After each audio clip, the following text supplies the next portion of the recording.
announcements, which is, hi YouTube. We are covering every new event, every new item, every new important item that's been announced at Photokina 2016 in rough order from what I think is cool and real to what I think is less cool and real.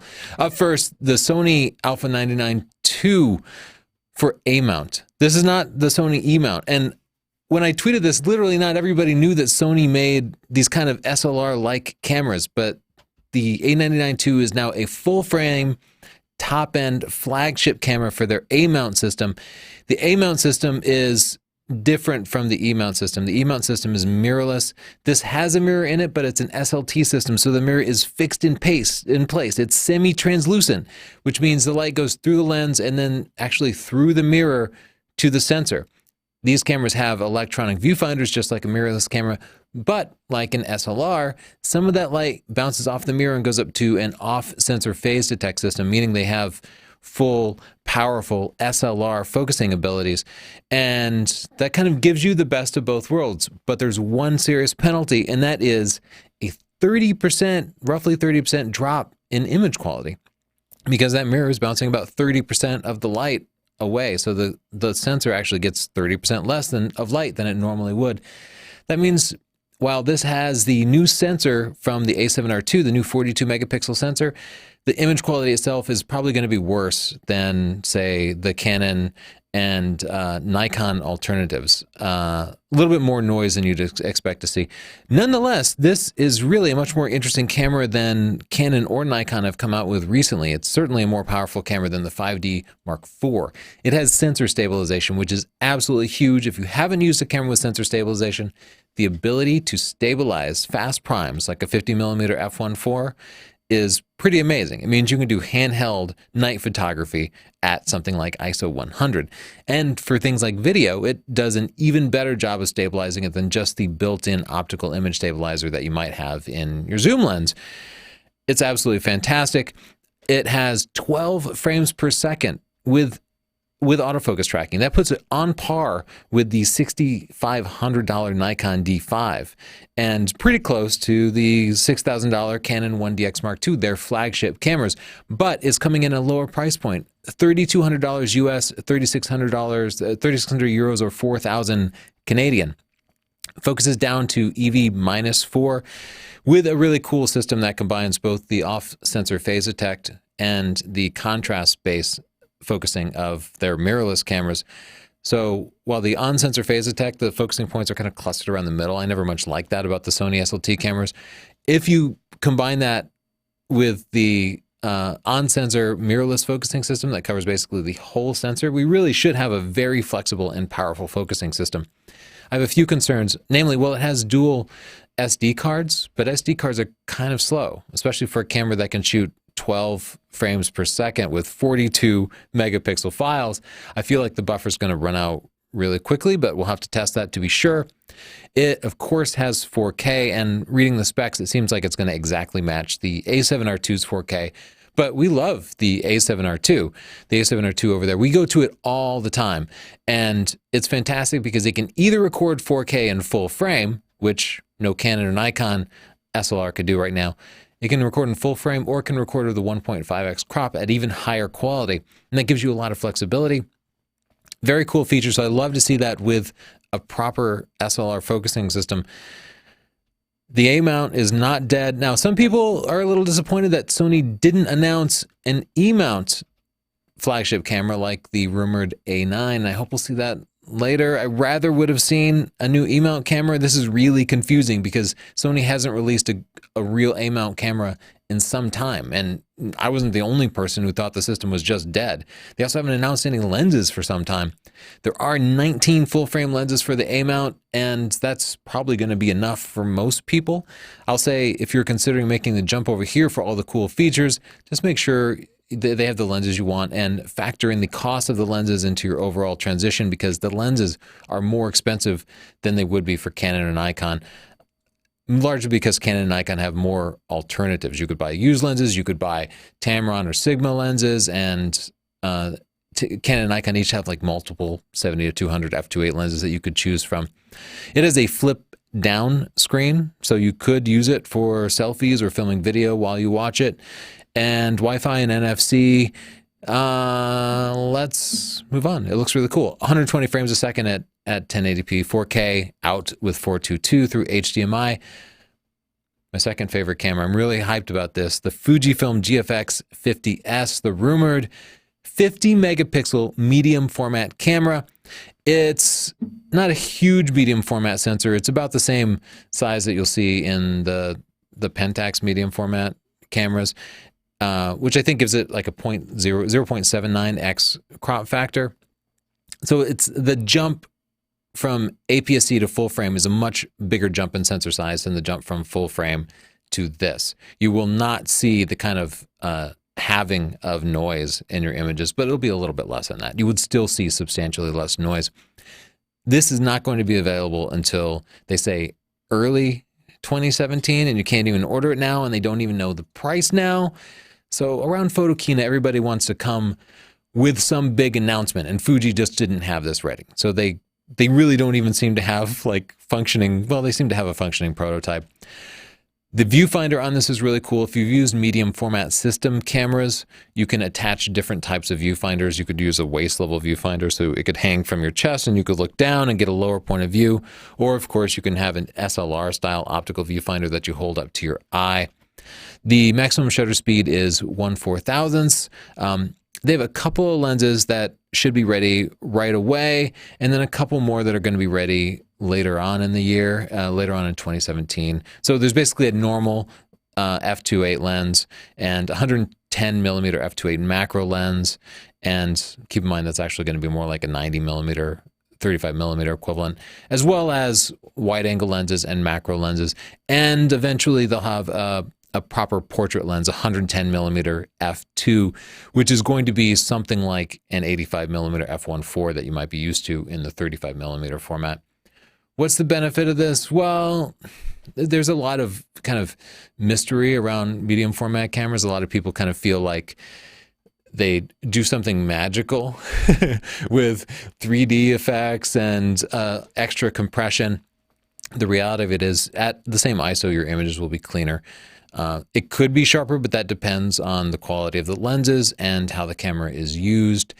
I think this is really cool, but there's just too many questions left to be answered. And of course, nobody has played with this, so nobody really knows what it is. But nonetheless, I think it's probably the most exciting camera that we've seen announced. So thanks, Fuji, for doing something interesting. This is Fuji's effort to move from the consumer level to being like full pro. They want to take on Mamiya and Hasselblad and Pentax and all these sort of commercial cameras. At the more consumer level, Panasonic pre-announced the GH5. The GH4 that we have there, we've been using it for 2.5 years now. It's a fantastic 4K camera. And when we did the last 4K roundup, I compared it to the 5D Mark IV and the A6300 and even the Sony A7R II. And I'm still telling people, go get the GH4. Because now the 2.5-year-old GH4 is still better than most of the competition, not just because of the great image quality and the great lens selection, but because of the overall usability. That's the biggest factor. Flip out screen, touch screen, great electronic viewfinder. These are things the competition just doesn't have. So we're super pumped about the GH5, and we'll certainly get one just for our own internal uses, if nothing else. The official announcement isn't going to be until early 2017. It's not going to ship until mid-2017. The big new feature is that it will do 40K at 60 frames a second. So either you could do 4K with a little bit of slow motion, or you could get that nice, smooth, fluid video that you might see on YouTube. If you haven't seen it before, just go to YouTube and search for 60 frames a second. Some people are going to freak out. They're like, oh, I hate 60 frames a second. But I personally really enjoy it. I think it looks just great. It'll also do 422 10-bit internally, but only at 30p. And if you don't know what that means, then you probably don't care about it. The Panasonic G85 is kind of a kid brother to the GH4. It's also a very video-centric camera, though both these cameras make good working still cameras that feel just great in the hands. They're both micro 4/3 mount, which means they can take those Olympus or Panasonic lenses. They have about a 2x crop factor, so the images can be noisier than you would see in larger format cameras. Nonetheless, we love the way they work. The G85 is weather sealed, has an electronic shutter, which means you can do silent shooting. Of course, it has 4K video. It has a 16 megapixel sensor, which is kind of typical for micro four thirds cameras. It will do 10 frames a second with single AF, meaning not continuous AF, or 6 frames a second with continuous AF, putting it on par with like the 5D Mark III and other kind of cameras. 6 frames a second is pretty good. It has sensor stabilization, which right away, that's something that no Canon or Nikon camera currently offers. That means you can put on unstabilized prime lenses, fast primes, and still have them stabilized. You can handhold these little micro four thirds cameras with the stabilized sensors. You can handhold them so long. I have sharp pictures taken at half a second handheld with a prime lens. There's no AA filter on this. As usual, it has the tilty articulating touchscreen, Wi-Fi. It has a mic jack, but no headphone jack. And that's odd. No, wait, this model, I'm sorry, I misread that. It actually does have a headphone jack, and that's really important because some of the models do not have a headphone jack, and you can get an optional battery grip for it. Speaking of no headphone jack, I got that backwards. I'm sorry. The FZ2500 has a headphone jack here. The G85 does not. The FZ2500 is a fixed lens camera, not an interchangeable lens camera, but the lens that it has on it is pretty good and pretty flexible.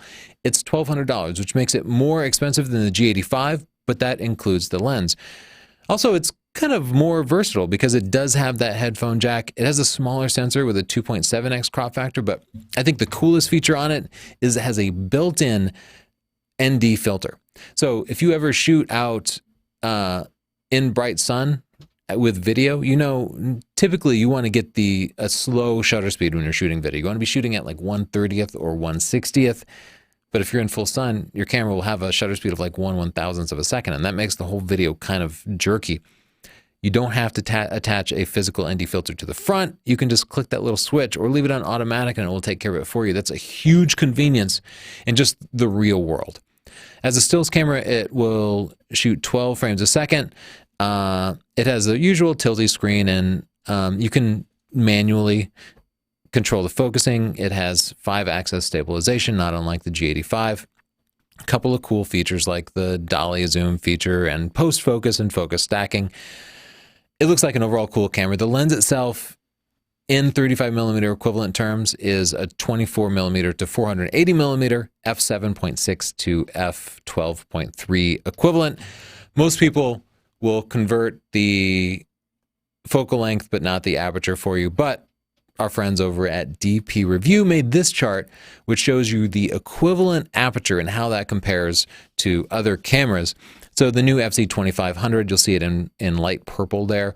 The higher lines are worse, the lower lines are better. So you can see in this market, if you really want a lens that will work great in low light, the RX10 Mark II is still far better than the other ones, even though it doesn't have that same zoom range.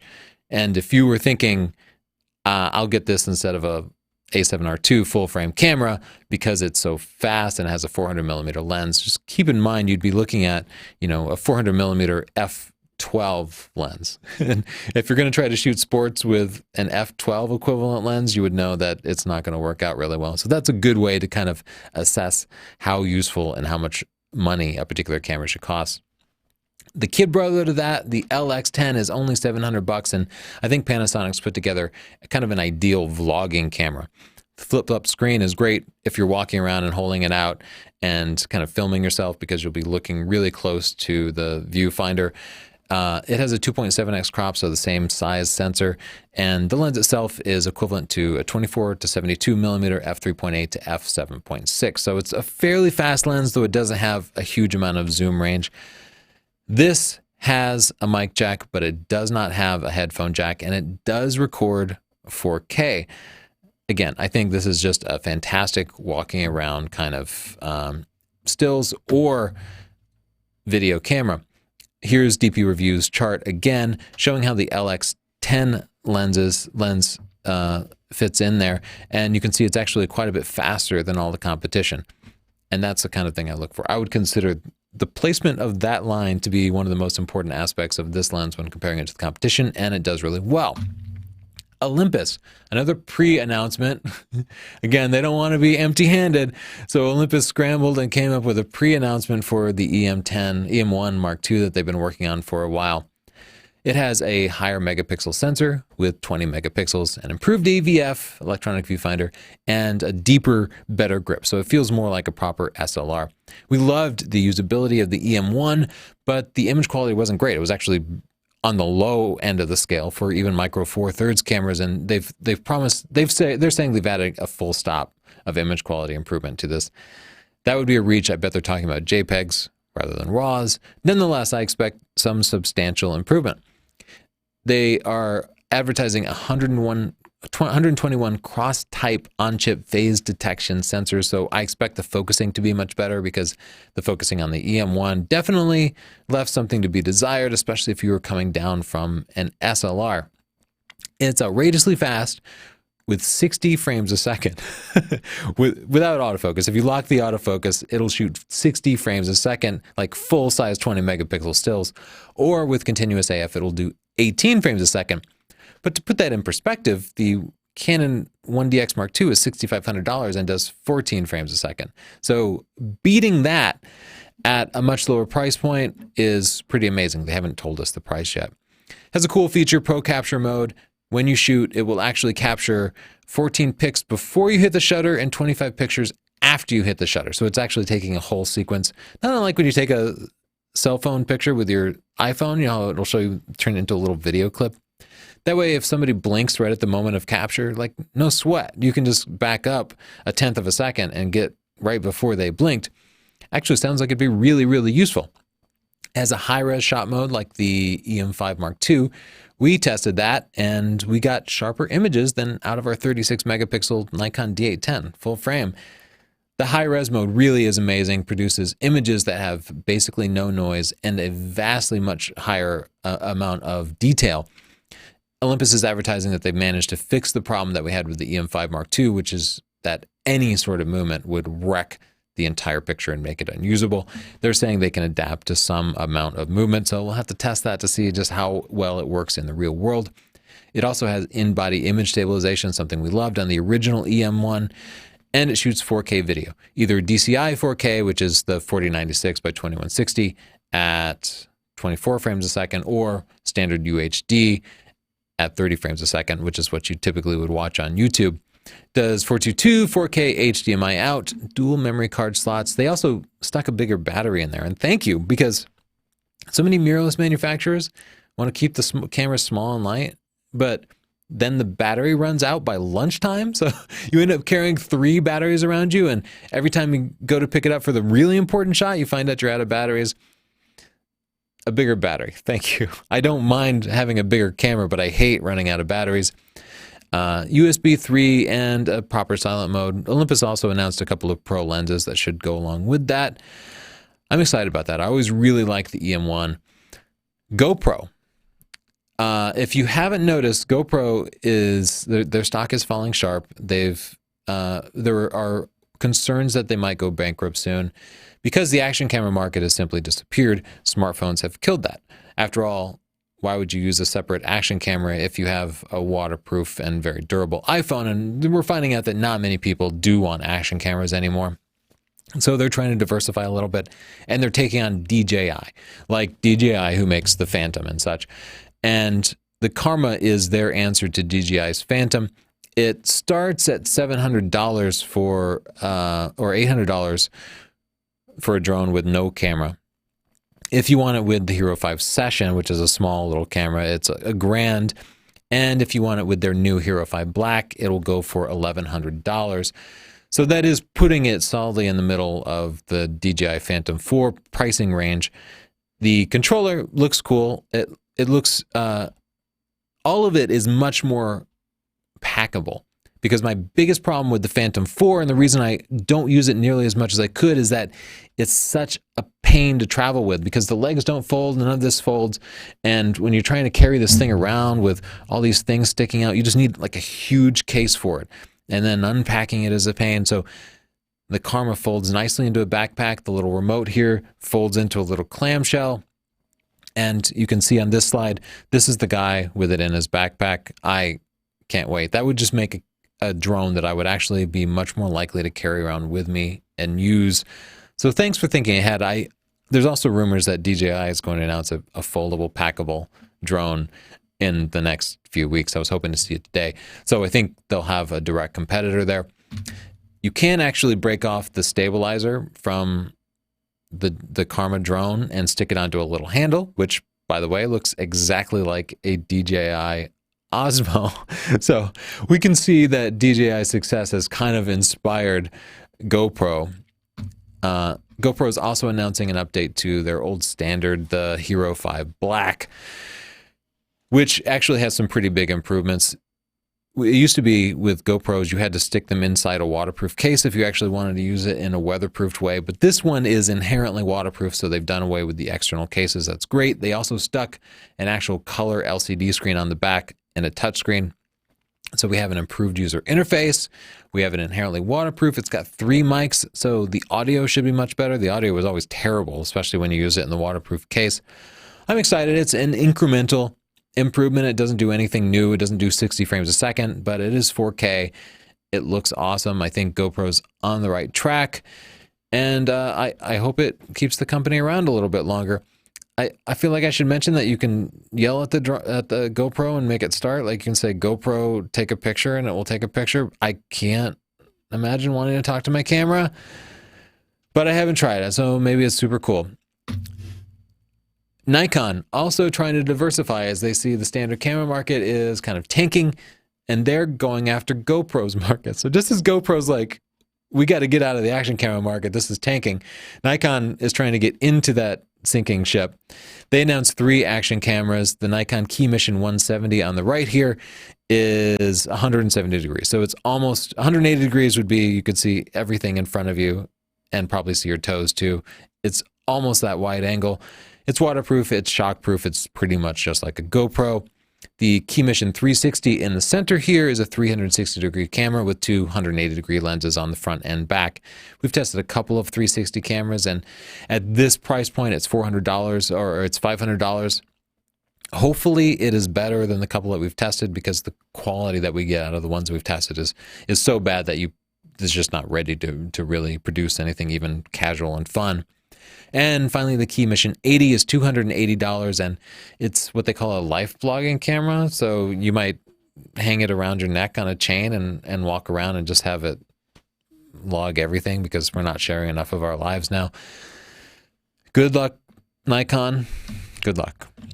A small company, Young Innovators YI, announced the EM-1 camera, and I just thought it was kind of cute. It's clearly like they're clearly just ripping off the Leica design.